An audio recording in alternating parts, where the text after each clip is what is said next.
But if you want to go high, you first have to go deep. What's up, guys? Welcome back to the Deep End. We got a treat for you. Jake, how you feel? So good. Are you excited? Pumped. You ready? Yes. Eat your Wheaties? I wish. You know what that means, right? I know what Wheaties are. Okay. I just like the sugary kind. All right. We have, again with us, Gary Wayne from Canada. Gary's the best-selling author of 2 books. They're both on Genesis 6. The first one, the first Genesis 6 is more of a primer, and then the second one goes way deeper. Is that accurate? They're both deep. How do you delineate between the two? I would delineate between the two as book 2 is specifically targeted at Christians. So if you want to understand what's really going on in the Old Testament from the Old Testament perspective, you want to know how that's going to connect into end time prophecy. You want to understand the hierarchy of the invisible ones and the visible ones. This is going to take you deeper and show you more of what you've never been talked about to before, but show you how it makes sense. And it's going to help you make sense of this world based on what the Bible is telling us. Beautiful. I've read the first one. Now I have the second one on my reading list. You're a Christian contrarian, which I love because you're also from Canada. I don't know how you fit in with your peers up there. Your contrarians are everywhere down here, but Canada seems a little lit. Do you get in fights often? Bar fights? Well, when I was young, I might have. Yeah. It's been rumored to be that way when I was younger, but no, I think, in Canada, it's not a topic that is discussed a lot. There's no churches for Christians to go to. There's no real organizations on this sort of topic. So Canadians who start to dig deeper into the Bible will tend to look across the border. And they're always looking for how do we connect more with people who have the same type of interest, but it's slow to catch on. Yeah. Well, I'm glad that you're leading the charge and you're here to teach us. One thing you are is different about you is you've read pretty much every single religious text, from the Quran, the Bible, the Bhagavad Gita. And I would advise people to, if you do that type of research and reading, put on all the armor of God, because you're going right into the dragon's den, so to speak, and you're reading their literature, and it can be seducing. And I use that term in a way that you can relate to the Bible in terms of being seduced away. Yeah. And it sounds good at first, but if you dig deeper, it becomes a little bit more inconsistent, and it's always about the pantheon of the gods. And it is something that starts to really sink in that this is a counterfeit of unimagined proportions done inexplicably all around the world that isn't accounted for. And so it's a realization. So yes, learn more, but make sure you're ready for it, because you're going to need it. And if you're reading that sort of stuff, you might be more open to spiritual attacks because you're opening a door there. So you have to be able to close that door. Or if you're not a contrarian, just watch The Deep End and we'll just give it to you. Yeah. Let's talk. I'm about to jump straight into the anything you need to say before I just take us underwater. No. Okay. The Nephilim, how do they show up in modern times? In your book, you talk about World War II. You talk about even Hitler and who he wanted to be. Can you give us some context into how we can start seeing this puzzle? Yeah, so if we look at Hans Horberger, he's one of the spiritual sort of mentors and theorists for the whole Nazi regime. And he's really taken in under the arms of the Nazis because he wrote a book that basically traces the genealogy back to giants from the German race. So it becomes a significant sort of piece for it. And they call themselves Aryans. And Indo-Aryan, Indo-European is the term for giants that's used in the secular and Gnostic world regularly, as they're talking about it as more of a historical perspective, both before and after the flood. So there's a direct connection there, and they're drawing on blonde-haired, blue-eyed Aryans. And so typically giants had blonde hair and blue eyes, or red hair and hazel eyes as the common nature. And there's another one that I talk about, book 2, that are the dark-haired giants. Those are the predominant traits. And that they descend from an Atlantis-like civilization who described those giants the same way in that mythology and mythos. And so when we look at how they look at giants, they look at the Aryans as being degraded over time through intermarriage. And this is talking about a post-Diluvian scenario with giants that show up after the flood. So One of the ways that we can sort of get a little bit of veracity to behind the belief system of modern giants being royales and being a significant part to the sponsorship of the National Socialist regime in Germany is the understanding that they keep genealogies. They keep their genealogies as royales all the way back into prehistory and back to a specific Nephilim or Rephaim patriarch, into a specific fallen angel or a celestial mafia godfather, as I like to talk about them tongue in cheek. How do they even find it? Well, they've been They're keeping keeping the records all the way through. Yeah. Wow. It's part of their cult. It's where they fit in the hierarchy of bloodlines all over the world. So King Charles, for example, formerly Prince Charles, he's on record as talking about descending from Vladimir the Great. Or I'm not Vladimir the Great, Vladimir the Impaler out of the Romanian Transylvania region. And that's interesting because he has those genealogies that go back through the Hanover dynasty. They changed their names from Hanover to Windsor in World War I. And it goes back to the individual that Dracula, meaning son of a dragon or a seraphim, is named after. A being the suffix for a son. And that it doesn't stop there, that bloodline takes their genealogies back to a Scythian tribe or an Indo-Aryan tribe after the flood that's called the Agrathi. And there's another branch is scioned in there that goes back to another fallen angel, Tamiel or Kezadea, as he's listed in the book of Enoch. But on the other side, on the patriarchal side, it goes back to Hercules, who's the son of Zeus, who married Alcmene, a human female, to produce Hercules. And that's part of the Herculides bloodline, or the Gyges kings after the flood. And it's this royal bloodline. And they have the genealogies to back this up. So I was asked several times early on how do we know that's true? And do you believe them? And I'm going, it doesn't really matter whether I believe them. It's what they believe that matters, and it's what they do with that belief system that we need to be interested in and be aware of, because they're working an agenda based on that belief system. So roll this forward back to the Nazis. They take their genealogies and are trying to recreate the Superman, which is a superhero, and heroes were giants in Greek mythology, the demigods, and they're trying to recreate that genealogical history in their research to recreate the new man, another word for a new Nephilim. And they're going to do that going forward in the Nazi regime by eugenics and through intermarrying, so that they can somehow recreate the spark of the divine that they're looking for en masse. We might know that in the New Age lingo and political speeches as 1,000 points of light. It's the spark of the fallen angels, of that counterfeit spirit that they're looking for. So they were trying to do that. And why would the Nazis do that? Well, we can look at World War II and the Nazis as a end time archetype for us to look at, or an analogy to look at. It has all the essence of what's coming. They were trying to create a modern Nephilim, which is going to be part of the end time somehow, some way, with what we had just talked about. The Führer is introduced in their literature from Wagner, or from the literature that they study, and that it wasn't Wagner, it's another artist, it doesn't really matter, but Führer is their messiah as it's raised to. So he positions himself as a messiah.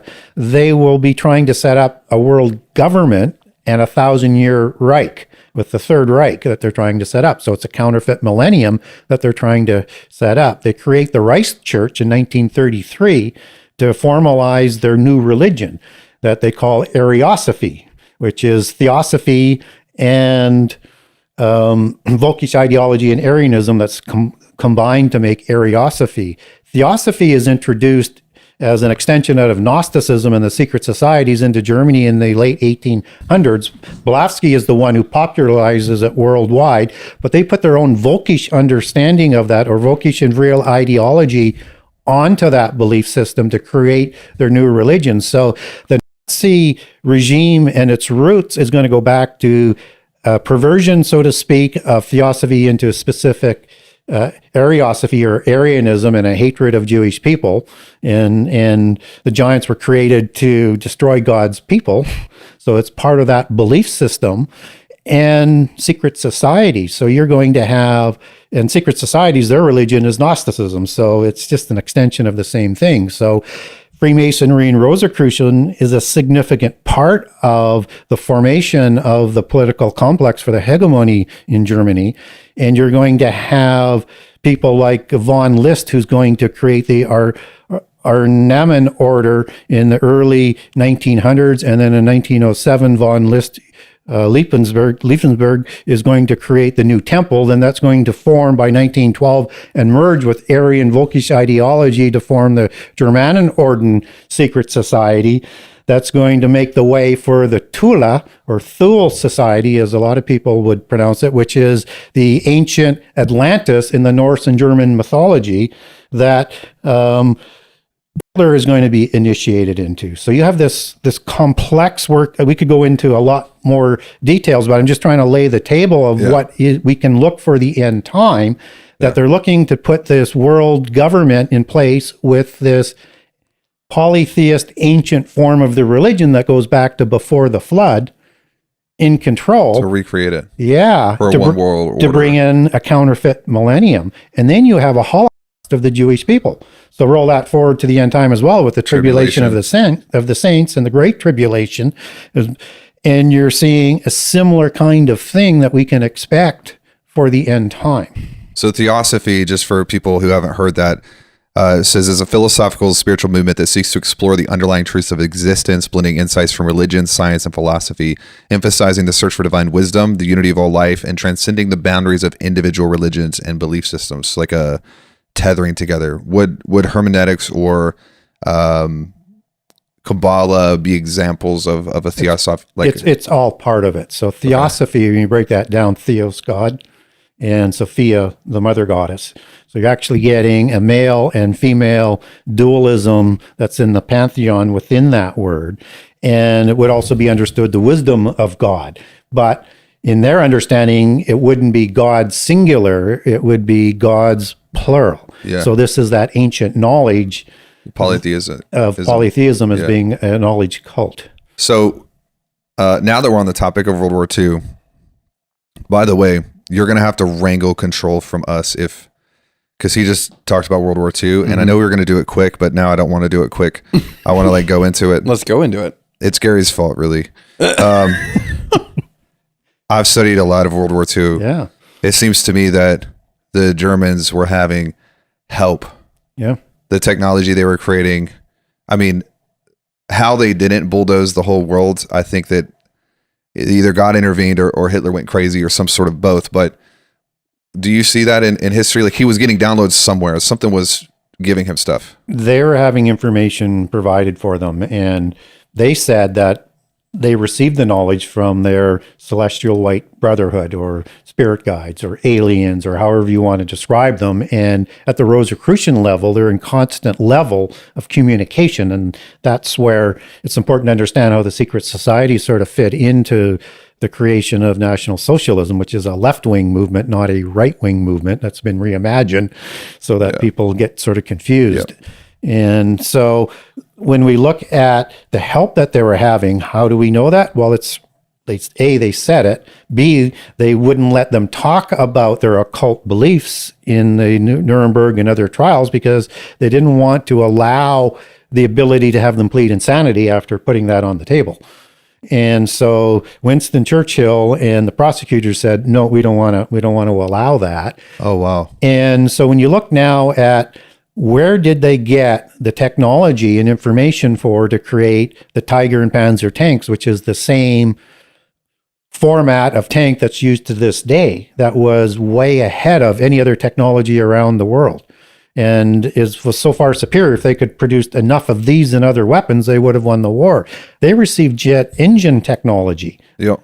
They received rocket engine technology. They received whatever this bell-shaped technology was that some people speculate on might have been an interdimensional device or a time traveling device or something like that sort of disappeared. It's on the records, but nobody knows on at least on the declassified records as to what happened. Where did the Blitzkrieg strategy come from? Out of nowhere, just in time for all of this new technology. And it was being fed to them because Hitler you could look at as an Antichrist wannabe. And biblically, we're told that the Antichrist spirit has been with us all the time, as the epistles of John talks about. And it's always lurking, always looking for a possible Antichrist figure. So we see beast empires that rise up through the world in the post-Diluvian empire. And so whether or not it's Nebuchadnezzar that begins with the prophecies in Daniel 2 and 7 and 8, and will extend into Revelation with the seventh empire, you have Antichrist wannabe type figures there. Alexander would be another terrific one. And we sort of get an understanding with the inference that is being discussed with Michael in the book of Daniel that he's going to fight against the beast empires, not from them coming, but just the fight against them. And seemingly it seems to be to prevent the Antichrist to come before the ordained time. So when Antichrist rolls forward again, now as we look into the end time, he rises to power at the midpoint of the last 7 years at the abomination. In Daniel 12, which is talking about the last 3.5 years, Michael is seen sitting. So the implication is as he stands up again to do the war in heaven that Revelation is going to talk about with, again, 3.5 years mentioned for the timing at the time of the abomination after Judea flees to the wilderness. And so it seems like Michael is part of what's restraining or the complete restrainer, but certainly is working actively to make sure the Antichrist doesn't come. And he's withholding, as it's described in the KJV Bible in those accounts about Michael. And so all these Antichrist wannabes are subject to being, let's call it being possessed versus being an avatar of an avatar. Because I think it's too soon. So they're chained to a divine timeline. They don't want to be, but isn't that they are? That's the idea. Is like at some point the time is appropriate, and when the next possession or whatever happens, Michael's no longer restraining. Yes, and they want to bring about what I call the rendezvous of destiny in book 1. They want to bring about the end time before it's ordained time, and they keep doubling down to try and do that, but they're always frustrated. There is an ordained time when he can come just before Jesus comes. Yeah. But not till then. So, and we want to be careful as well. It's too easy to call every president that comes along an Antichrist. All we do is we lose our credibility when we get ahead of ourselves on event chronology. And Jesus specifically warned us, and the epistles of John reminds us, and works in perfect harmony with what Jesus said, that there will be multiple Antichrists in the end time. So we want to be careful. But that doesn't mean we shouldn't anticipate an Antichrist coming, but there's going to be many that we're going to have to be concerned with. I feel like when I look, I haven't studied nearly as much as you have, but when it seems like the Third Reich was potentially the closest, like even the pharmakia that they had access to, like I'm sure you've read about Taboon, which is the chemical nerve agent that they had, that somehow they just never used it. They had so many different opportunities, and so that had to have been fed from somewhere. They wouldn't have. It advanced too quickly and out of nowhere. So I think it's akin to what we're seeing today. I do think we're being fed a ramp up of knowledge to get us to the level where we will believe that we can stand against, as a human race, against the evil God of the Bible as he's portrayed by the polytheist forces. And that if they don't get us to that level, that is destruction by fire of planet capability, and even beyond that, which is going to involve, I think, interdimensional aspect to the technology, then that people won't say this makes sense to do this. Yeah. And so I think it's just part of the overall strategy. Got it. Jake, you good? I'm you alive? There's so much context I still don't have in terms of even the nerve agent. I don't know what that means. So I'm kind of just listening and trying to process all at once as I'm listening. They basically could have killed the whole world. Oh, good to know. Yeah. The missile technology they had was so Yeah. far ahead of its time that it's almost shocking when you look through history. It's shocking that the Allies were able to even win. Yeah, they were developing a technology with the missiles that over a little bit more time could have gone intercontinental. Yeah. But and the ramp up was getting close to be able to do that. So they're also working on atomic energy, and they had the chemical aspect to it as well. So they could have created a destruction worldwide in a couple of different ways if they had enough time to produce enough of these weapons. And the understanding of the knowledge that they were being provided is very much understated in the official records. Yep.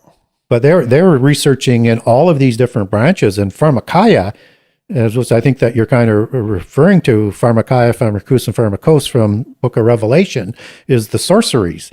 And the sorceries is what Babylon deceives the world with, which is the Rice Church Ariosophy religion that they were trying to bring that about. So it's going to be part of that. And Babylon deceives the world through pharmakeia, through sorceries. And it can mean not only magic spells, as it's also translated into English, but it also means pharmaceuticals, which is the Greek etymological root for pharmaceuticals that we have to this day, and that includes legal and illegal, and also all forms of alchemy, which it is ultimately an extension thereof.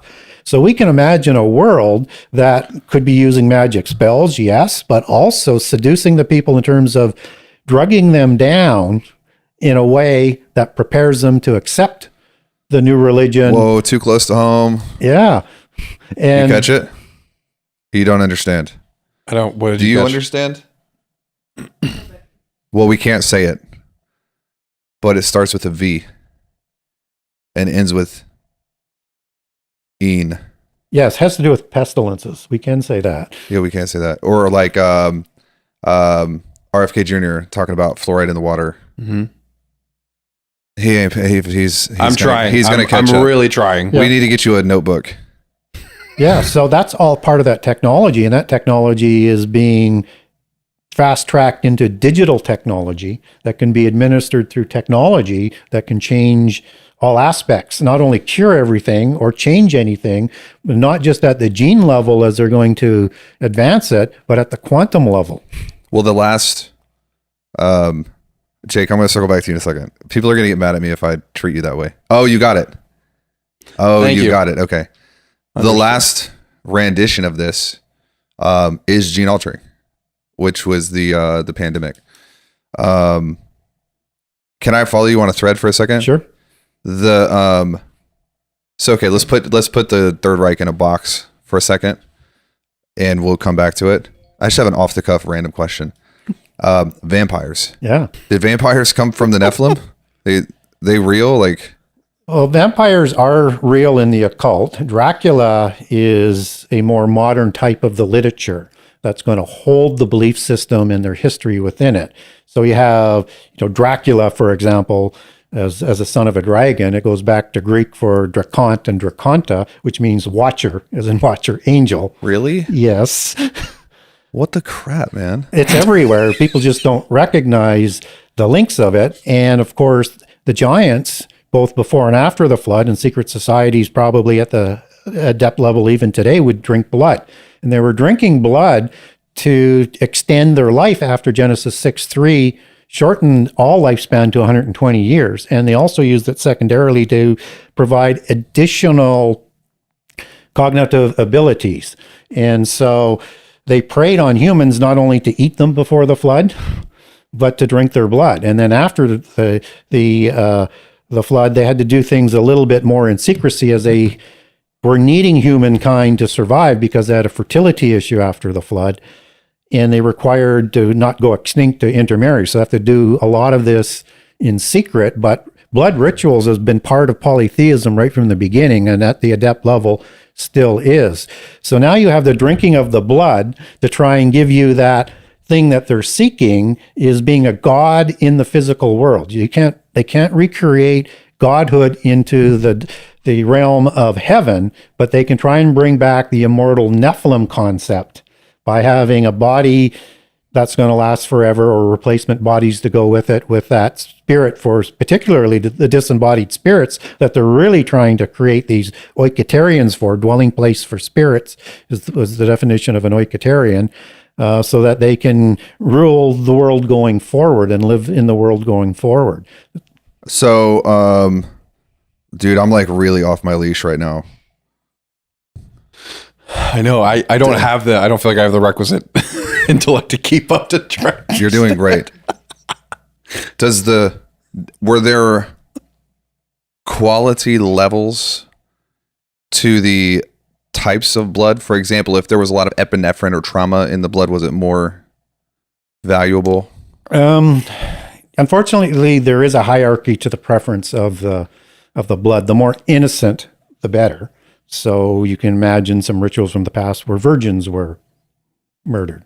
But particularly, you take that all the way back to baby sacrifices, particularly which was common and the most brutal amongst the Baalim Council in the Covenant Land region, that they were practicing that, and that would be the most precious.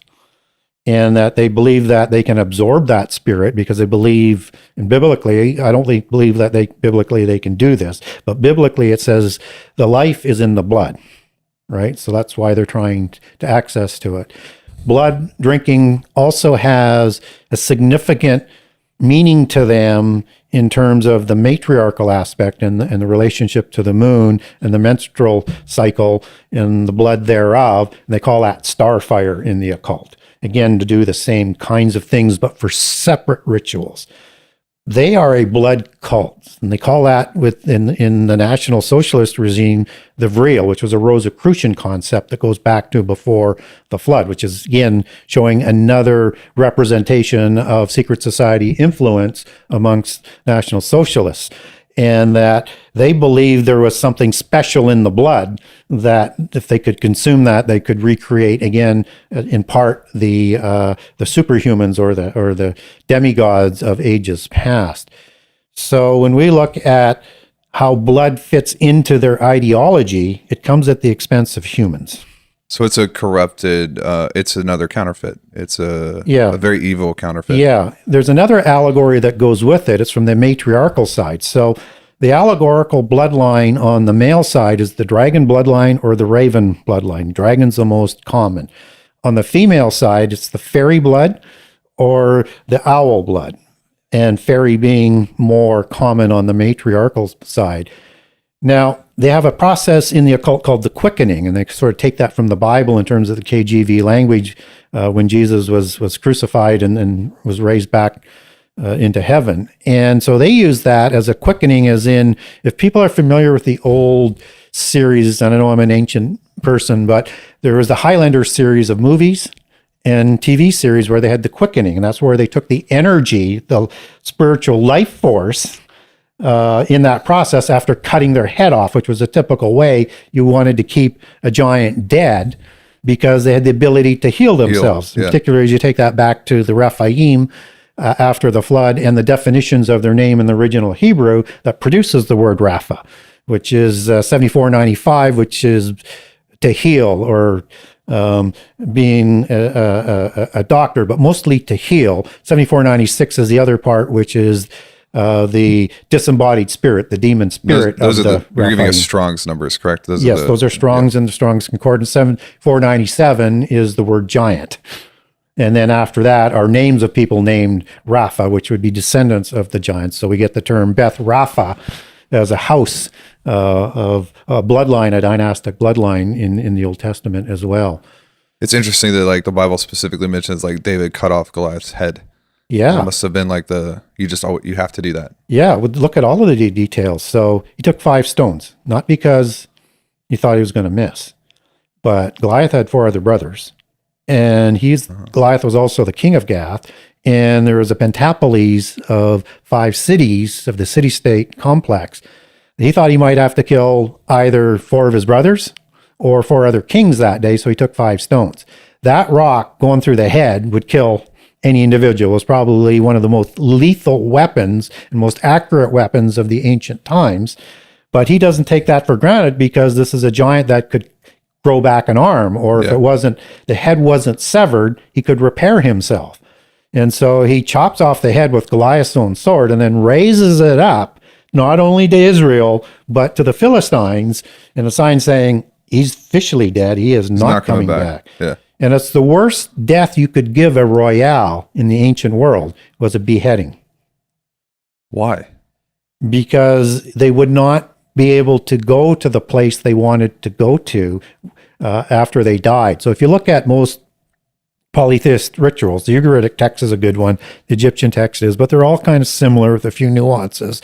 So in the Ugaritic text, when a Rephaim dynastic king giant died, he would be paraded into the other world, or Sheol or Hades, by the other Rephaim kings to be delivered to live with the gods, and then their belief system to be like a god, just as Osiris is in allegorical terms raised to Orion, where all the angels and the gods are. Right? He would be raised to godlike sort of status after his death.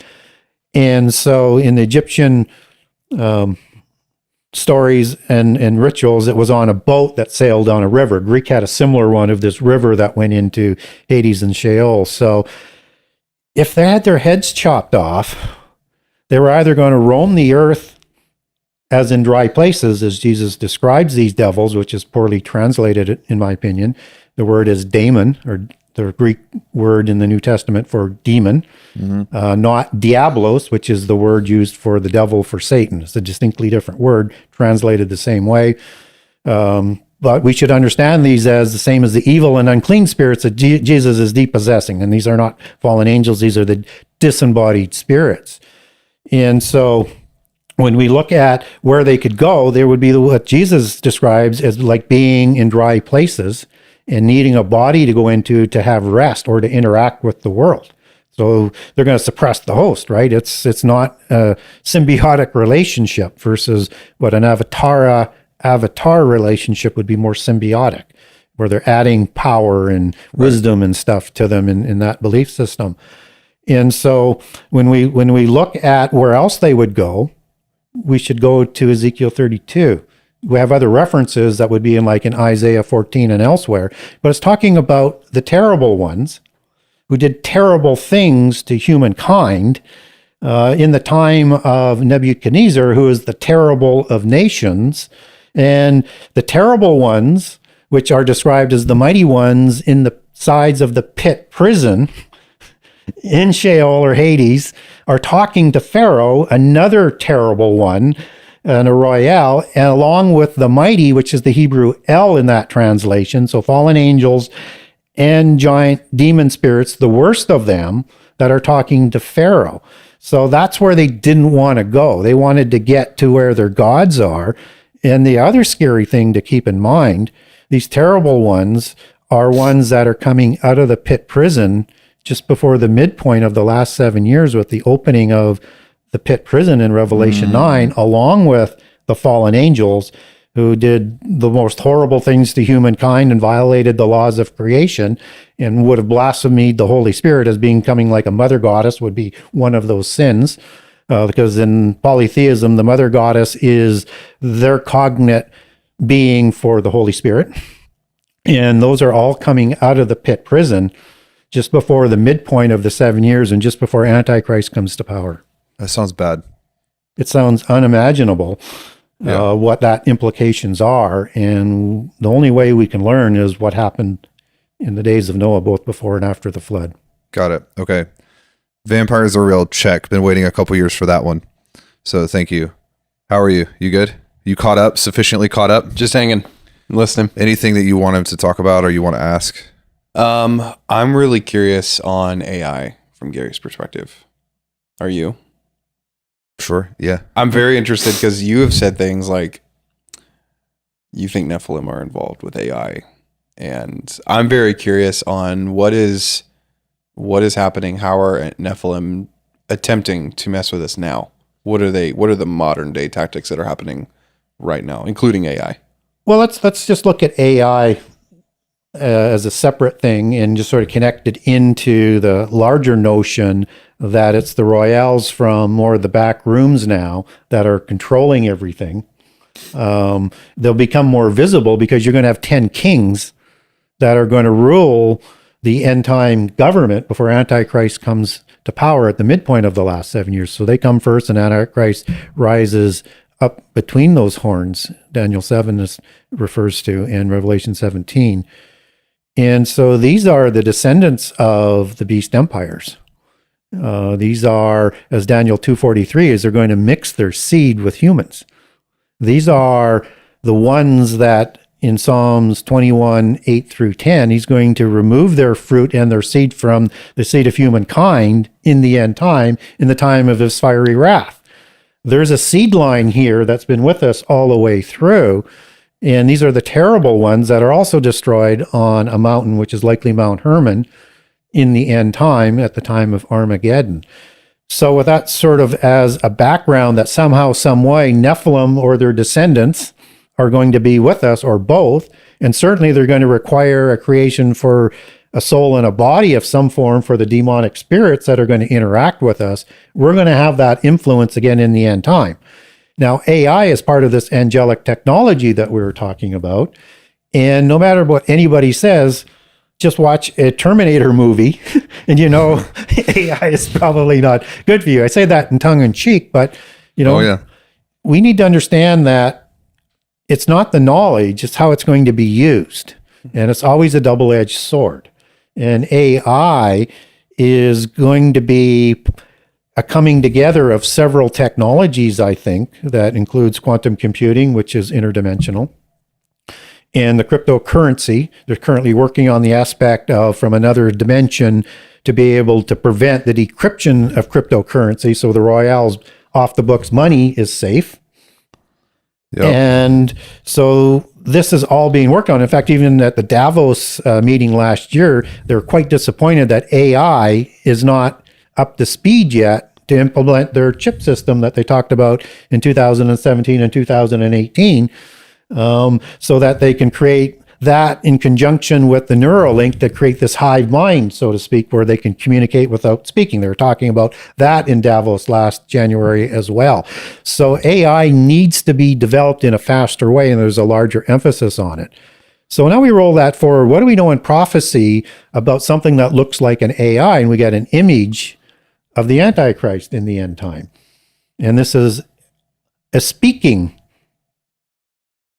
image. And this is very interesting language, because in the Old Testament, they talk about idols. And one kind of idol is a talking idol. Now, where you see the word idol, it doesn't always go back to teraphim. So you have to be careful. And it's not always translated as teraphim. Some idols are just, teraphims are just translated as idol. So it's not really a consistent sort of translation. But teraphim were family idols that could speak in seemingly inanimate objects. Mm-hmm. This is an inanimate object that's going to be able to speak. That generally means there's a demon that's in that. So one deduces that you're going to likely have a oiketerian capability within the AI programming, just as whatever these idols were, like with what Rachel took from her father that had to be returned. It's translated as idol, but it's teraphim. As you take talking idol. A talking idol. Yes. And so I think we're going to have demonic spirits in there somehow. And they're working at the behest of Antichrist. At the time of Armageddon, he, false prophet, and Satan are going to have demons come out of their mouth. But you could also translate that out of the Greek as they're commanding the demons. So in this case, you could look at those demons he would be commanding through his image. And guess what that image does? All who do not take the mark of the beast or worship Satan or worship Antichrist will be beheaded. Why? Because some of them have rivals out there. I mean, not some of them. The Antichrist will have rival bloodlines out there who don't want to submit to his kingship of the world. So they're going to make sure those ones are going to stay dead. That's why the beheading. And so the AI is this coming together of the mark of the beast that comes in to play with this implant chip system that works interdimensionally, that will also give contact to the divine essence, or the Atma particle that is talked about in the subcontinent of India, also called the Brahma. And this is an invisible particle that they're looking for that you can't measure at the quantum level, that contains all knowledge, that through quantum entanglement sends all knowledge worldwide, universal wide, all dimension wide, instantaneously, known as quantum entanglement. And this is the knowledge that they want to tap into, because they have to be able to offer immortality of the individual and unlimited knowledge as part of the oath and the mark that you're going to take with the mark of the beast. So this is technology that's coming together that's required for the mark of the beast, in my understanding. Okay. Did that answer your question? I think so. We're good. Hold on. Give me a second to just process that.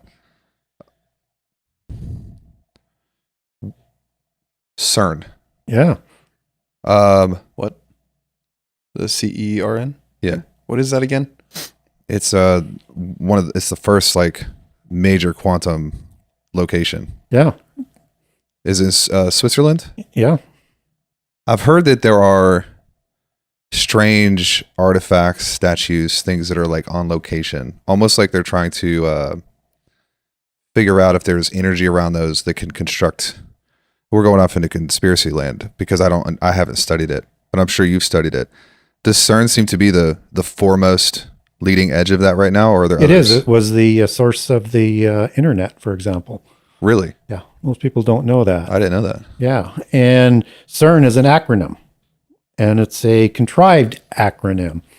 So when you see Shiva involved, which is a destroyer god, understand that Azazel, as he's named in the book of Enoch, taught all the arts to destroy the world. He's known as, he's understood as the scapegoat, and is degraded to satyr goat god-like status as he's worshipped in the occult as a goat god. And that Apollyon and Abaddon mean destroyer in Greek and in Hebrew, as the one who comes out of the pit prison. Azazel is the Hebrew word for the word scapegoat in Leviticus 16 for the second goat that's sacrificed on the Day of Atonement, that's sent into the wilderness without explanation, because the first one is for the sins of Israel. We're not told who these sins are, seemingly with the connection of Azazel for the sins of the antediluvian world. And CERN is an Indo-Aryan word. It's can be pronounced with as a C-E-R-N as in CERN, or it could also be pronounced Kern, K-E-R-N, just as in Hebrew you get Keren. That seems to be a source out of the Indo-Aryan, which is Q-E-R-E-N for horn or a mountain. And when we look at horn gods around the world, and we understand goat gods are horn gods, so Odin would be like a goat god. There's an equivalent of Odin in English, Celtic, and Irish occult religions, whose name is Cernunnos, C-E-R-N-U-N-O-U-S. In the Proto-Roman civilization, which is the Etruscans, which is another branch of the Indo-Aryans, the giants before, they actually have a god in their top 9 gods as being CERN, C-E-R-N. So what does CERN mean in Indo-Aryan? It means a horn god, a horn-headed god. These are satyr gods, just as Pan is a satyr god, just as Bacchus is a satyr god, and numerous other names. And Baphomet, worshipped by the Knights Templar, is a horn god, and likely Azazel, as they honor Azazel in their religion for providing them all the knowledge. And in fact, Rosalind Castle, built by the Sinclairs who created Freemasonry, has an angel hung upside down with a rope in shape of a Z, with the pearls of wisdom hanging from the neck as the knowledge, as a representation, and he's hung upside down. That's the representation of Azazel in that chapel. When we look at CERN, it's closely associated with the technology that was here before the flood, and with Azazel, who's in the pit prison. And in the book of Enoch, he is the leader of the Watchers. that was sent to the pit prison. So if you can now use this interdimensional technology, you can do a couple of things. One, you could go into heaven, as Antichrist will in Daniel 8:10 in the end time, and throw some of the starry host down on the earth. He can try and do what Satan tried to do in Isaiah 14. And that's the same time as the war in heaven in Revelation 12, when Antichrist comes to power. And Michael stands up, and Michael fights against the angels and throws them down to the earth. And when we look at the other thing that he can do, is he could go into another dimension, because it's thought that Sheol and Hades is in the same space as the inner earth, but in another dimension. So if they wanted to free Azazel, the goat god, the satyr god, you would have to go in there and free them out, and free the parent gods out likely as well, and all the demons, the terrible ones, and that they could bring about the end time before the ordained time, and we would have all of those walking amongst us beforehand. So they just go in and release them, force the timelines up. Yeah. Now, this will blow your mind a little bit too. When we look at Nimrod, he is applying knowledge that he shouldn't have. Right. And that as people working as one nation, one language, nothing is going to be prevented from them from doing if they choose to do it. And in the version of the Polychronicon and the secret societies and Freemasonry, in the version of the book of Yasher, although I know it's Apocrypha as well, he threatens God and speaks hubris, which an Antichrist figure would do. So he's like an Antichrist archetype, ruling over all of the Noahites at that time. Mm-hmm. And that he imposes this Enochian mysticism on them, and Babylon is sourced in the root word Babel that Nimrod introduced that religion on, which is from the antediluvian world, and that he is utilizing this knowledge that he receives that we talked about on a previous show in terms of the knowledge from the antediluvian world that's delivered by Hermes to him. And he initiates 1,000 Masons in that sort of process. So Josephus talks about some of these events as well. And so as you triangulate all of those, it sounds like there's a technology there or knowledge that they could do things. Now, the occult understanding is that pyramids, ziggurats, and towers were essentially used for the same purposes, and that they were a technology. Now for this over to the Akkadian version, and where you have El, it is transliterated into other languages as Al or Il or Ilu. So the Akkadian version calls it Babalu, but they don't define Babalu as confusion of languages. They understand it as Ilu as a god, and Bab as in a portal or a gateway. So now, in that translation from the occult understanding, is he was creating a technology there to build a portal into heaven or portal into Hades or Sheol, and that's why the pyramid was stopped or the ziggurat was stopped. Now, you'd have to be a madman if you think you could use mud bricks to build it's not going to work. A pyramid or a tower into heaven, let alone into another dimension. It makes no sense. Yeah.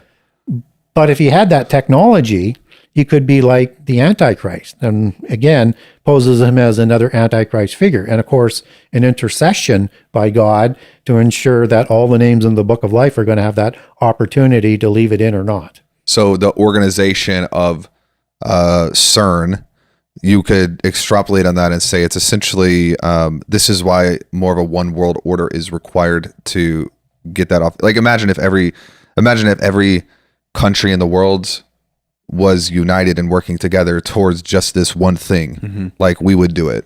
And that's what you have in Babel. Yes. Like it's not just the languages, it's also like they're not fighting. Like they're all trying to do the same thing. They're on the same page. They're doing the same thing together. They have the same religion. They have the same goal in mind as to what they're going to do with this technology, the rebellion against God. Yeah. And what's also interesting is in the Yasher account and in the Masonic accounts is that Nimrod is saying that if God gets out of line, again, he's going to go into heaven and kill God. What? That's how hubris and more Antichrist will be. Wow. Okay. Um, Anywhere you want to go, or you want me to keep going? You keep going. Can we talk briefly, like, where the end time prophecies have yet to be fulfilled and things that you're looking at? Because there's so many prophecies in the book of Daniel, and just so many have been fulfilled, but so many haven't. Yeah. Where are we, and how does that play into where we're going? Yeah. So we are in, I think, the fig tree generation. Which means we're close, but not there. Yeah. And we don't know how long a generation is. Yeah. We get several different numbers. We get 40 years in the wilderness. We get 70 years in the book of Psalms. And we get 120 years in Genesis 6:3. And you have to be able to peg when the beginning of the fig tree generation is to start that sort of countdown. So one thing that we do know is in Old Testament prophecy, without getting into too much minutia, is the northern kingdom, the lost tribes, were called the vine in prophetic allegory. Just as in Hosea 9, for example. And in Jeremiah and other passages, you have the southern kingdom called the figs or the fig tree. So just before Jesus goes into the temple and just before he gives his Olivet discourse and the signs of the time, he's going to go up to a fig tree and he's going to grab a fruit off of it and he's going to kill it, the fig tree. And the disciples are going to wonder why. And he's going to say, because it no longer bears fruit. And they're about to totally violate the Holy Covenant and reject their Messiah. So now he's going to use that as an allegory for the fig tree generation, and the people of the southern kingdom, which is Judea, they're going to understand, the disciples, exactly what that means. They may not understand that they're going to be dispersed at this point, but they should, because it's written into the Holy Covenant. You violate it enough times and you're going to be dispersed. And you had the example of Babylon with the southern kingdom and the northern kingdom that are still lost to this day, who have not awakened yet. So that's one of the events that's going to have to happen. And Babylon will come back. Right. So after, not Babylon, the northern tribes will awaken, called by name in the end time. That has not happened. It hasn't even begun to happen yet. But what we do know is that the southern kingdom has to be back in the covenant land. And I would argue specifically Jerusalem, where the fig tree was killed, in the end time for it to kick off. And they got control of Jerusalem in 1967 and declared independence in 1947, fought their War of Independence in 1948, but the declaration was 1947. So you have those two starting points, but I think you have to be in control of Jerusalem because it's an epicenter for end time prophecy, and it has to be sort of in place. So if we are in the fig tree generation, I would use that as a start. I would rule out the 40 years. I would say 70 or 120 years. If we are in the 70 reign, then we might see things happening a little bit quicker, but it could be longer. So we want to be careful with this. So some of the major events that haven't happened yet is we haven't seen the declaration of the covenant of death in Daniel 9:27 that kicks off the last 7 years. That's reserved for the end time. And we haven't seen Babylon rise, this universal religion that's going to be in place, I think, before the 10 kings rise. And she's going to control the 10 kings as she rides the empire of beasts, or of present and past in the time of John, and controls it with the reins. And they're going to grow jealous of her, which is why they, in the hour, at the ordained time, and it's an important hour of a lot of things. We won't go into all of that, but it's a key word to understand in biblical chronology for people for the end time. And in that hour, they're going to have their power over the Antichrist. They're going to destroy Babylon, and then he's going to implement the mark of the beast. So we haven't seen Babylon rise. We haven't seen the 10 kings rise. And we haven't seen the start of the sacrificing on a wing or an extremity or an overspreading of the temple, depending on which English translation that you're reading in Daniel, for their sacrifices to be reintroduced. You're going to need the Babylon religion that's going to control all other religions around the world, including Islam, to make that happen. So that has to happen. Is the woman you're talking about Sophia? Yeah, I think she's going to be represented as Sophia, but you could pick any of the queens of heaven as an allegory. We do get Queen of Heaven as a term biblically in Jeremiah 4, where they're giving rituals of sacrifice and cakes off to the Queen of Heaven as being offered at that time. And so when we look at the woman is the Babylon religion. This is the mother of all harlots. So it's the mother religion and could be the original mother goddess that religion would come from. The Old Testament uses a term called the daughters of Babylon as offshoot religions of Babylon that dominated all of the beast empires. But this is going to be something that's going to be significant and a return to the mother goddess as part of the worship process of the end time.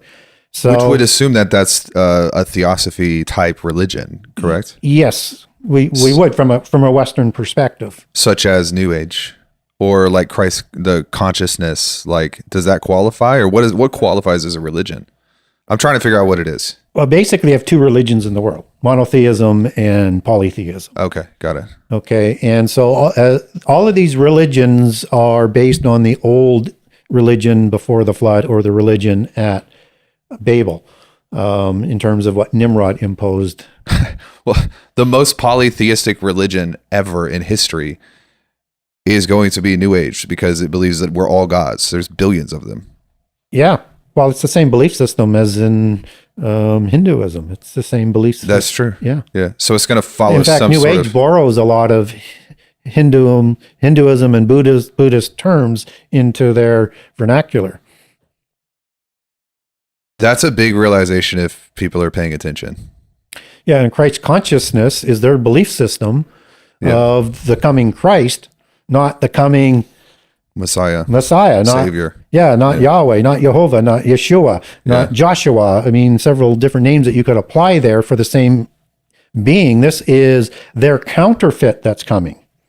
Right. Just as they've sent many on the way in their belief system, whether it's Confucius, whether it's Buddhist, and Buddhist was an avatar of Vishnu, the avatar, to create that religion and provided the wisdom. And this will be, as they understand it, the New Age, an incarnation, which is a term that's used in some allegedly Christian works as an incarnation that we should be very, very careful with because Jesus isn't an incarnation. Can you break that down? So in an incarnation of a Christ consciousness, it is a angelic being that's going to come into an already born human being that has a host, but it's symbiotic relationship versus a demonic possession. Okay. And it's going to add additional power and knowledge. So just as Satan enters into Judas to give him the courage to continue to betray Jesus, right, that would be the biblical analogy of that concept. And also understand that Satan is going to receive all the power from Satan. How does that coincide with like the indwelling of the Holy Spirit, like they're in the upper room? The disciples in the upper room, would that be incarnation or is that a different word? I'm not sure quite what you're asking in terms of the upper room. The apostles, when Jesus is like, I'm going to leave, but I'm going to send a helper. It's better that I go. Yep. And then they're like filled with the Holy Spirit. Yep. But when you're saying be careful with incarnation, is that, that isn't a, I'm trying to figure out how that applies to Holy Spirit when the Holy Spirit kind of fills when the you Holy up. Spirit enters into you. Yeah. That's the Spirit of God. Okay. So that's okay. Yeah, that's okay. Okay. Got it. I was like, dude, As opposed to a spirit of a fallen angel. Got it. Okay. So now polytheists would say, I don't see the difference. Yeah, but there is a difference because we receive our spirits from God through the Holy Spirit. Okay. Right? And the fallen angels have corrupted their spirit and rebelled and rejected things. So when they do that, they're trying to recreate a similar situation that is distinct as with Jesus when he becomes flesh. Oh. So in that aspect, you have the Holy Spirit that's going to come upon Mary and is going to create the seeds for the oiketerion without sex to create a soul and a body so that the Word, as in the spirit form, will use that body as his oiketerion to be able to overcome the world and be sacrificed for the world. And they have, at this point, the other, the polytheistic fallen angels, they haven't figured out how to recreate what Holy Spirit did with Mary. They can't do that. Yeah. Okay. They don't have that ability. And there's only one Spirit in Jesus. Not two. It's not shared. Right.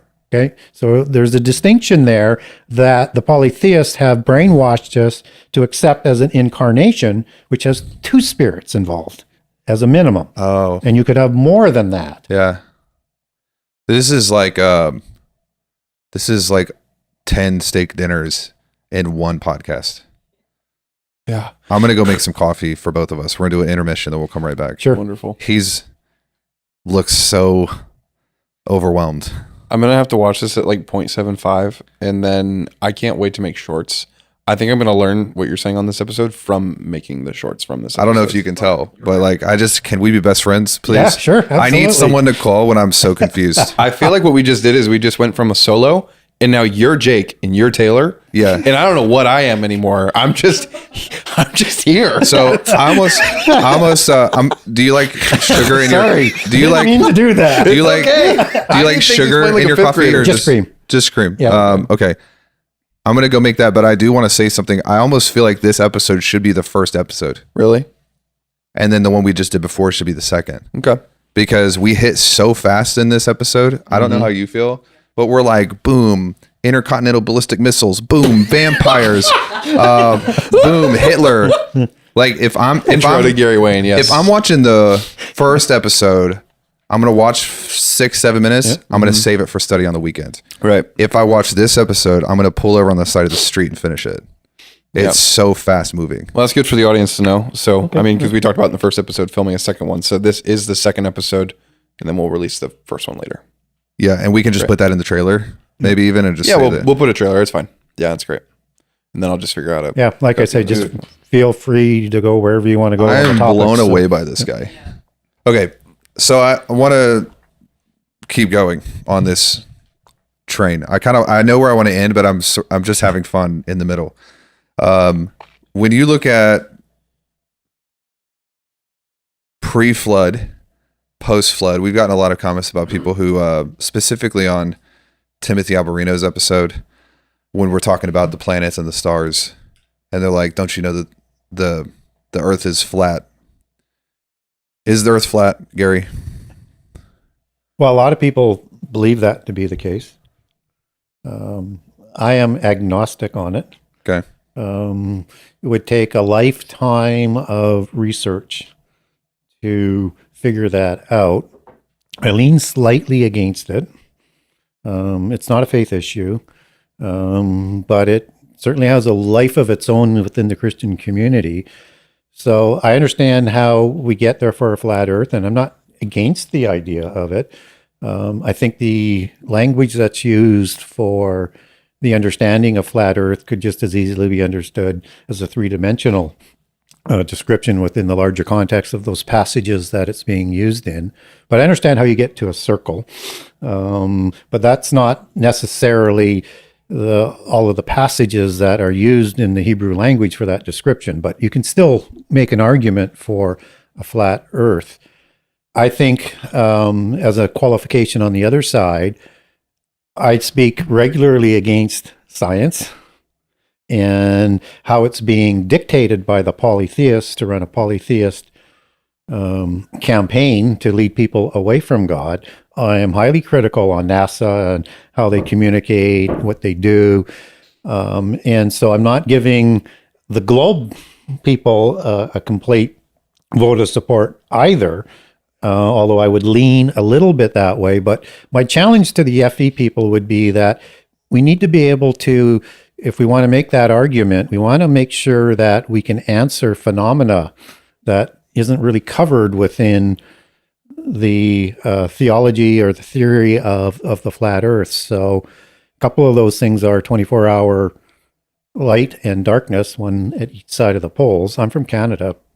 I fished under 24-hour sun in the Arctic Circle, and the sun's always up at the same angle at that point in time. Yeah. And it's real. And I've also been I flew up to a place right on the edge of land at the end of the Mackenzie River called Tuktoyaktuk.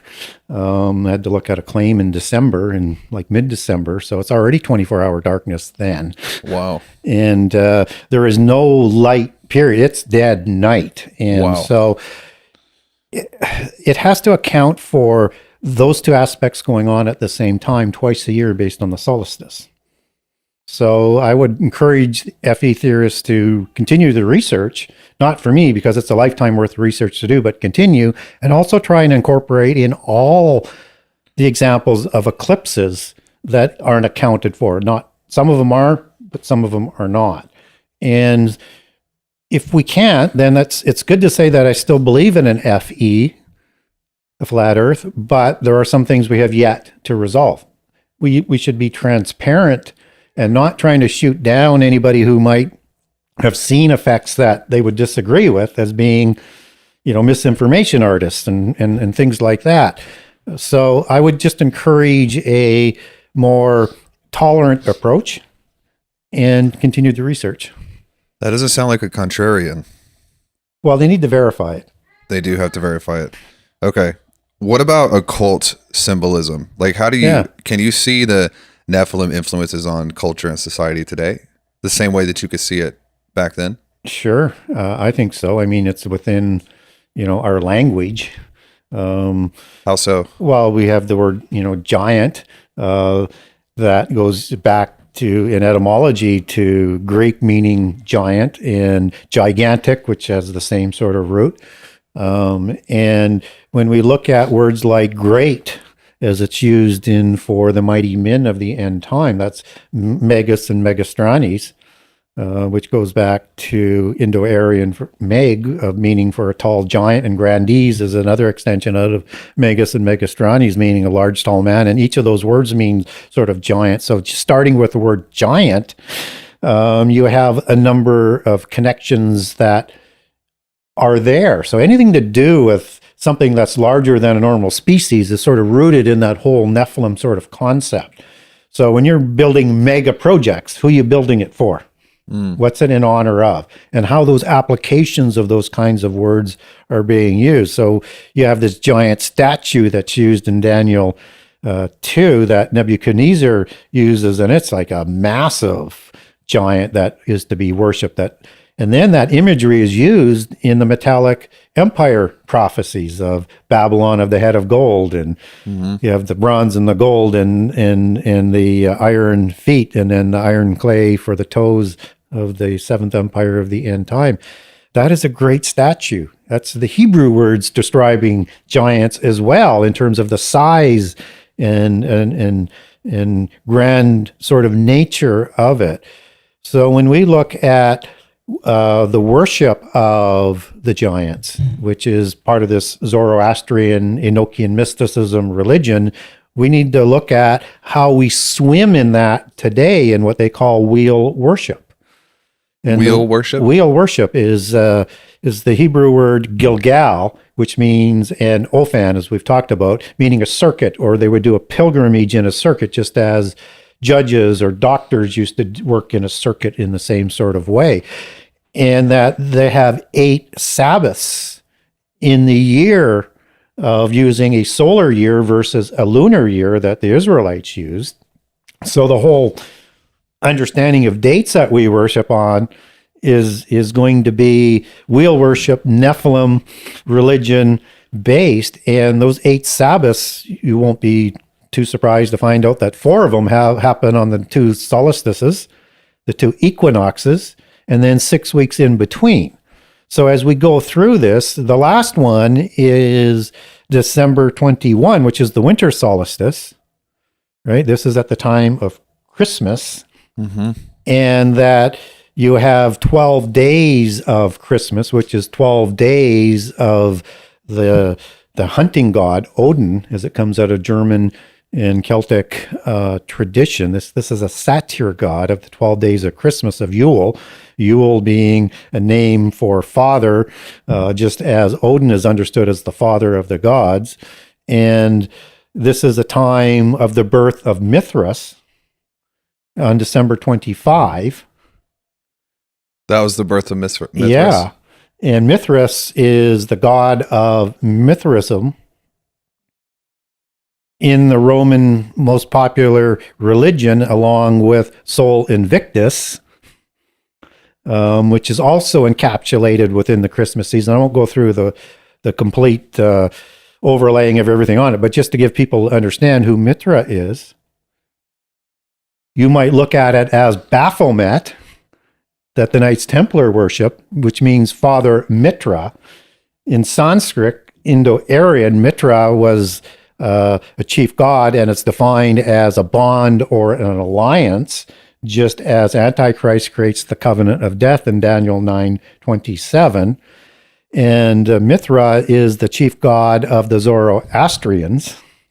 And Mithra is a god who incarnates at the end of every age to destroy that world and then start a new world, much like Shiva does, which would be sort of similar to Azazel, as you make some of those connections. And Mitra is a name of, as understood as the name as father, was used in not only the Mithra religion as father, but we've adapted some of that language into the ministerial monotheist religion of Christianity, where we call ministers fathers, just as they were father in Mithraism. And so you have a constant that's sort of happening in the world and has been going on for a long time, where the polytheists usurp Christian holidays and make them into polytheist holidays. Now, you should celebrate Jesus' birth every day of the year, but he wasn't born on December 25.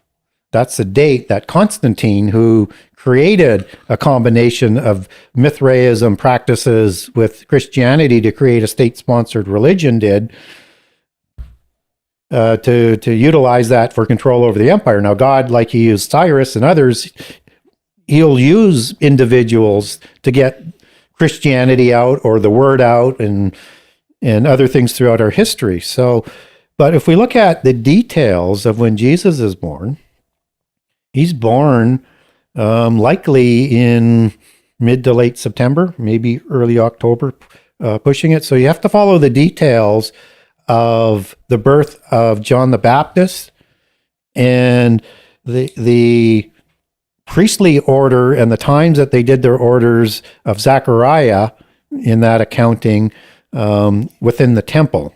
And when you find out for the pregnancy of John, where Jesus is going to be born about 6 months later. So that dating will get you to March 13th to shorten the story for the birth of John the Baptist, which is going to put Jesus' birth sometime September 13th and maybe up to a few weeks later. Now, the details that we get with the birth of Jesus is you have the census. And when when Joseph and Mary go to Bethlehem for the census, there's no room in the hotels, but there's room in a stable. Well, that's odd because December 25 is the rainy season. There'd be plenty of rooms. There wouldn't, yeah, but they wouldn't be able to stay in a there stable. wouldn't be a stable that's open. Yeah. They'd all be used.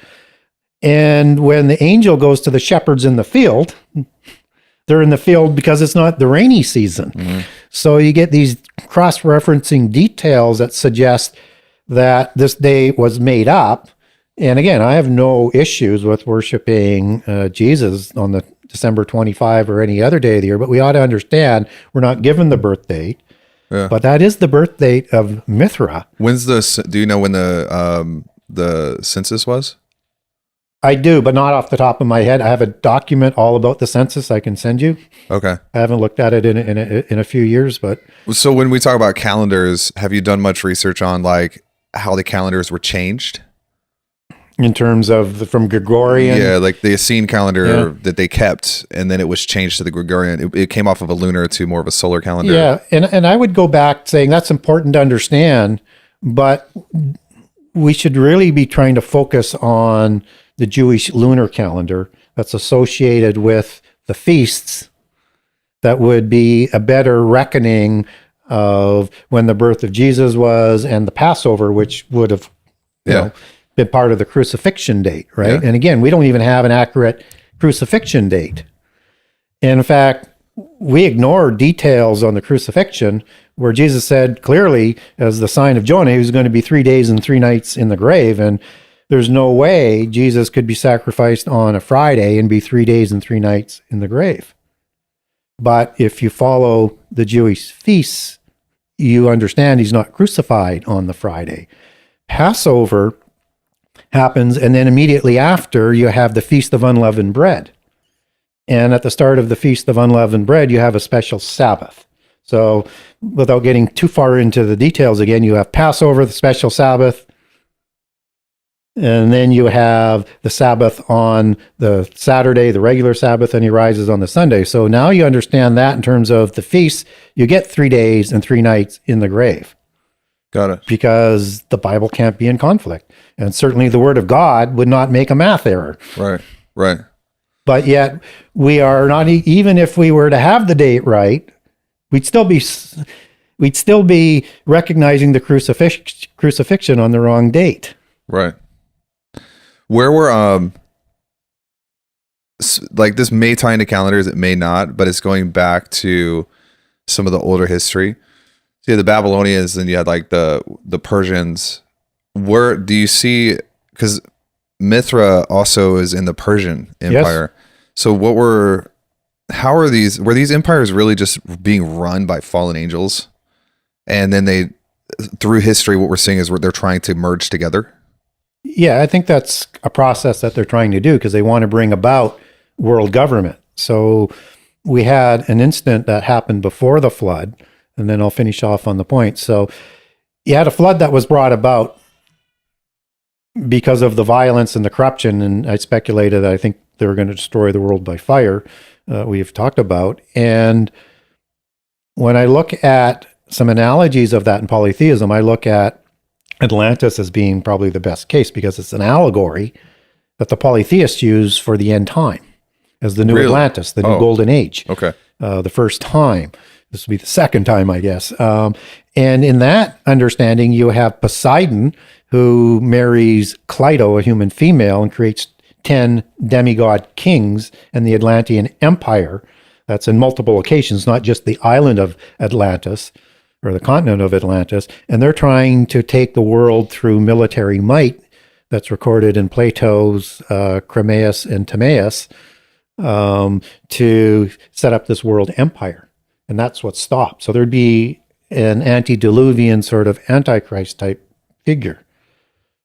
So when we look at having that as sort of a backdrop for nothing is new under the sun and what was will be again, then we should be looking at similar types of events after the flood, right? So now you have a restart after the flood, a restart after Babel, and you have beast empires, which are empires of the Nephilim, and I would say Rephaim post-Diluvian bloodlines and these are beast empires of beasts that come out of the sea, and the Antichrist figures of beast spirits because the imagery and the allegory is perfectly consistent throughout the Bible as we understand that. And these beast spirits are the ones who slander celestial beings and God because angels are too smart to do that, right? Yeah, they're using a proxy. Yeah, so all these beast empires are attempting to build the new Atlantis,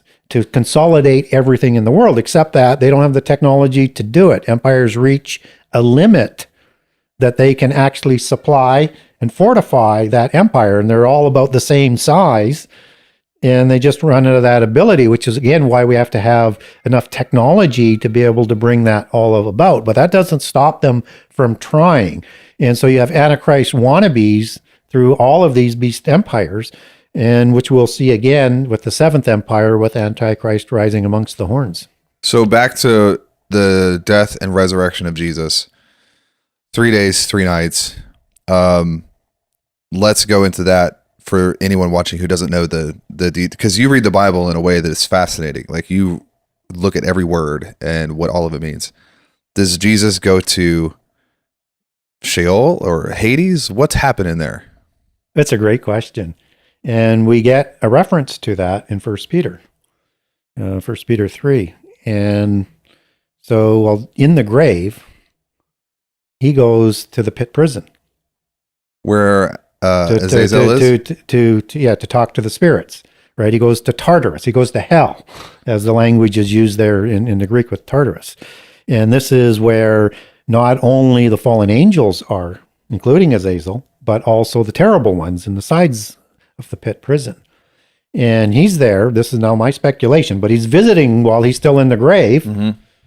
And the context, I think, there is kind of similar to what he would have done at Mount Hermon when he announced Peter to be the one he's going to build his church on. He's at Mount Hermon where the council of the gods would rule from, and the entrance to Hades or Sheol that Baal would go back and forth through in the cave there. And this is a similar one. Now he's gone to Hades. And at the time of Mount Hermon, I think he's announcing that he's going to build his church, and your rebellion is going to be over. You just don't know it. When he goes to I talk with my hands a lot. When he goes to the pit prison, he's confirming your rebellion is over. And when I rise, your fate has been sealed to go to the lake of fire. And I think that if we now layer in 1 Corinthians, where it's talking about the princes of the world, which is the Greek word archons for high-end angels, if they had realized that there was going to be a resurrection, they wouldn't have had him crucified. It backfired pretty. So they didn't know about the resurrection, and he's there to deliver the message. You think you did me in, my ad lib here, obviously, by killing me, and you tried when I was a baby, and you were permitted to do this because it's part of our resolution to your rebellion, that when I resurrect, your rebellion is officially over, and humankind, no matter what you do going forward, are going to reach their destiny and are going to be raised up to be like angels, and then they're going to judge you for the crimes against humanity. That's dirty. It's probably a serious moment. Yeah, very serious moment, a landmark moment. Yeah. And if it's ever read in public or in churches, you never receive the context. Who are these spirits that he's talking to? Why would he be in Tartarus or Sheol and to where the prison or the spirits are imprisoned? Who are those spirits? None of those questions get asked or answered. So when it says that he took the keys of death, yeah, what is that really in reference to? Well, it's offered to those who believe in him and believe in God and believe in the Holy Spirit that death will not have a grip on us. Will we sleep? Yes, we will sleep. And our spirits will return to heaven, as Ecclesiastes 9 talks about. But it has no hold on us. Will we be judged? Yes, but our faith will permit us to be resurrected in whichever part of the sequence that we're going to be resurrected in. Christ's first fruits, and then when he comes, and then there's going to be another resurrection of those who weren't taken, who are still alive, who are going to be killed for holding to the testimony of Jesus in the last 3.5 years. And you also have a resurrection in Ezekiel 37 at the time of the second Exodus, with the reconciliation of Judah and Israel for that resurrection for the old covenant in time for the supper of the Lamb in Revelation 19, so the bride is complete. And so death doesn't have a permanent grip on us, and we're not going to be dead like the angels or the demons are going to be considered. Now, is there actually a death for an immortal being? If it's possible, God could do it, but for sure, it's punishment in the lake of fire that they're never coming out. Same with those who take the mark of the beast. So, not all humans will burn forever, only the ones that take the mark of the beast.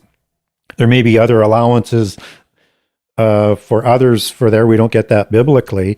But those who aren't going to be resurrected into eternal life, they will go to the lake of fire, but it's instantaneous second death. Okay. I love this moment. What's the difference between purgatory, Abraham's bosom, Sheol, Hades? So Abraham's bosom comes from a parable that Jesus talks about. And he used a lot of parables to explain points. It's the moral of the story that he's trying to explain. So he's using an understanding, because there's a debate amongst the Pharisees and the Sadducees as to whether there's a resurrection or not. And the solution they have is this purgatory-like place that's Abraham's bosom. But the moral, the narrative of the story is that even if somebody came back from the dead to tell you what it might be like, you still wouldn't believe them. And then he doubles down on this, and he raises Lazarus from sleep, not purgatory, from sleep, which only he can do, and they don't believe him. And then even more so, Jesus comes back from being crucified and they don't believe him. So there's a chain of details that go with it, but he uses something to teach a lesson that if you're not going to believe on faith, you're just not going to believe. Right. I've never thought about it that way. That's interesting. Now, the Bible says you sleep hundreds and hundreds and hundreds of times, but people will go to, well, there's got to be this purgatory-like place because of Abraham's bosom, except he's not quoting it as fact. He's quoting it as a parable on a belief system that they have so they would understand the message. Why would somebody, like, after all that you've studied, why would somebody not pick Jesus? Like, why are there people who, why is that the case? Because Jesus doubled down on it. It's obviously true. We see it today. But why would people, knowing all of the facts and all of the data, why are there still people who are just like, nah? Not that I don't want to believe in Jesus? Yeah, and I don't want it, like... Well, we are stiff-necked. I'm stiff-necked. We are a rebellious type of people, and we're sentient beings, and we may not have the discipline to handle things as well as we ought to. That's because we try and do things on our own. And if we were to believe in God, we could handle things better. Not perfect, but better. Yeah. And there's no way we're ever going to be able to handle things on our own, which is why when we're going to be resurrected, God is going to write his laws on our hearts because we're going to receive new bodies. So we're still going to have physical influence in the world going forward, but it's going to be something new. Yeah. As Jesus' body was new, is that a physical body can go back and forth between dimensions. So it's going to be something absolutely new, and it's going to be Adam, in the likeness. Yeah, restore us back. Yeah, to that first estate, absolutely. And so I think it's a matter of our arrogance as a species, and it's also showing us that no matter what, we're just like fallen angels, where they were created already immortal, but up to a third would rebel, and that's a large number. It's not just the 200 that people might associate it with. In Daniel 8 and in the book of Revelation, it uses the number 10,000 times 10,000. That's 100 million. So up to a third, according to Revelation 12, are going to rebel. You could calculate that 33 million or 50 million, or it's an allegorical number. If you want to go with an allegorical approach on that, it's still a big number. Whatever it's even bigger. I think it's even bigger than that because that was describing just one area where they were worshiping God. Around the throne, Yeah, 100 million around the throne. Yeah, so there's a lot of angels that are fallen that aren't in the pit prison. Yeah. That are still ruling this world. So they rebelled with intimate knowledge of God and knowing how powerful God was. So we don't have a lot of knowledge. And so it's more of a temptation for us not to believe than it was for them. And then we get a special time that is set aside to prove to us we need to be humble because we're just like the fallen angels. So we get a period where Jesus is going to rule for 1,000 years. And at the end of the 1,000 years, Satan's going to be released and he's going to cause a rebellion in a very short period of time and march on Jerusalem to war with Jesus. And after 1,000 years of Jesus and God living with us, we will have a significant amount of people rebel. And that's to humble us to say, even though we are rewarded more through faith because we had such little knowledge to get our immortality, we have to understand, and that's the final sort of thing to the free choice to nail down for eternity, that God only wants people loyal to them who chose, and that he wants to take all of those seeds and ability to go wrong out of the way before moving forward.